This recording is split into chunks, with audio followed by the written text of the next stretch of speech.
അയോധ്യയ്ക്ക് പിന്നാലെ കാശി ജ്ഞാൻവാപിയിലും ഹിന്ദുക്കൾക്ക് ആരാധനാ സ്വാതന്ത്ര്യം അനുവദിച്ച കോടതി. ജ്ഞാൻവാപി തർക്ക മന്ദിരത്തിൽ ഹിന്ദുക്കൾക്ക് പൂജ നടത്താമെന്ന് വാരണാസി ജില്ലാ കോടതിയാണ് ഉത്തരവിട്ടത്. മന്ദിരത്തിലെ സീൽ ചെയ്ത ഭാഗത്ത് ആരാധന നടത്താനാണ് അനുമതി. 10 നിലവറകളുള്ള ജ്ഞാൻവാപി തർക്കമന്ദിരത്തിന്റെ തെക്കേ നിലവറയിൽ ആരാധന നടത്താനുള്ള അനുമതിയാണ് കോടതി ഹിന്ദുക്കൾക്ക് നൽകിയത്. നിലവറ തുറക്കണമെന്നാവശ്യപ്പെട്ട് വ്യാസ് കുടുംബം നൽകിയ ഹർജിയിലാണ് നിർണായക ഉത്തരവ്.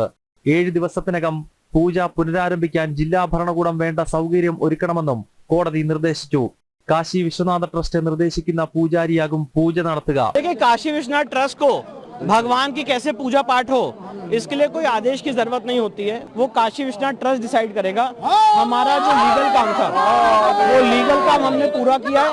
अब काशी विश्वनाथ ट्रस्ट के ऊपर है कि उसकी पूजा पाठ स्टार्ट.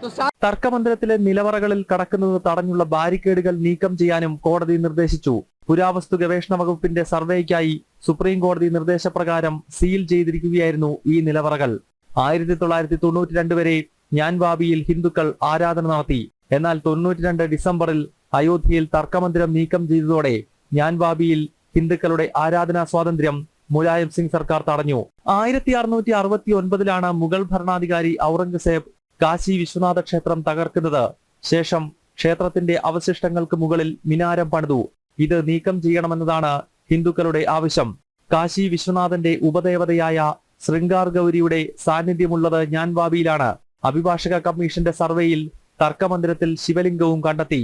അടുത്തിടെ പുറത്തുവന്ന പുരാവസ്തു ഗവേഷണ വകുപ്പിന്റെ റിപ്പോർട്ടും സൂചിപ്പിക്കുന്നത് ജ്ഞാൻവാപി പുരാതന ക്ഷേത്രമെന്നതാണ്. ജനം, ഡൽഹി.